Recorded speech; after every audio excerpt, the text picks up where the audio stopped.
An original horror comedy series has landed on Apple TV, and it is hard not to notice how it shares many beats with both Lost and From. It has been over a decade and a half since Lost ended its long run. However, even to this day, it is often remembered as one of the best mystery box sci-fi thrillers by many. The show slightly tainted its legacy with a disappointing final season, but its influence on television still lingers. To fill the void Lost left behind, many new shows attempted to emulate its formula and become its worthy replacement.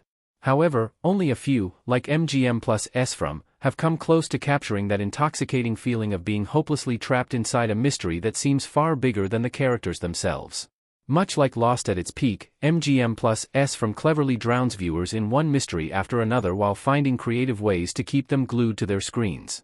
After its first 3 episodes, Apple TV's Widow's Bay also seems to be walking down the same route, and even its setting and themes seem very similar to that of both From and Lost.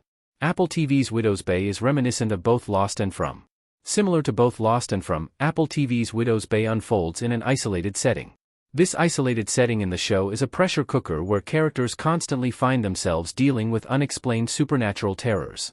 Speaking of characters, the ones in Widow's Bay have the ability to leave the central island. However, like the ones in Lost and From, Widow's Bay's characters struggle to leave their home because of a curse that suggests anyone born on the island will end up dead if they leave its shores for too long.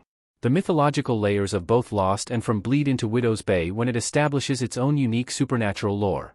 With each new episode, it further immerses viewers into its terrors by revealing everything from the local folks' strange superstitions to the protagonist's first-hand supernatural encounters. Although the show holds back on revealing too much, it cleverly takes Lost and From mystery box approach to hint that each new revelation ties into a bigger puzzle. Similar to From's nocturnal rules and lore surrounding the talismans, Widow's Bay is also establishing its own internal logic in early episodes. While the show is yet to reveal the full scale of the terrors of its central setting, it is evident that there is something wrong with it. Since Widow's Bay etches its own identity with its intriguing Stephen King influences and unique supernatural lore, calling it a replacement for Lost or From would be a little unfair. However, after just 3 episodes, it is proving to be one of the best modern additions to the horror genre. From a critical standpoint, Widow's Bay is already a big hit and holds a near-perfect Rotten Tomatoes score of 97%. Unlike Lost and From, Widow's Bay does not take itself too seriously. Almost throughout their runtimes, Lost and From adopt serious tones where they pursue their supernatural mysteries with a lot of intensity and emotional weight. Widow's Bay also dabbles with serious themes surrounding grief and the desire to hold on to one's home. However, the show always couples its terrors with a layer of clever levity. All horror sequences or jump scares in the original Apple TV show have traces of comedy that make them both hilarious and terrifying. Horror comedies usually hold back on scares and focus on more entertaining viewers with endless gags. Widow's Bay, however, is a rare addition to the genre that manages to get both horror and comedy right simultaneously.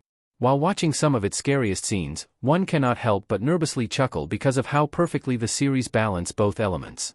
While it may be a little too soon to say anything about Widow's Bay's future on Apple TV, it already seems to have immense potential. If all goes well for the show, it could even last as long as From and Lost.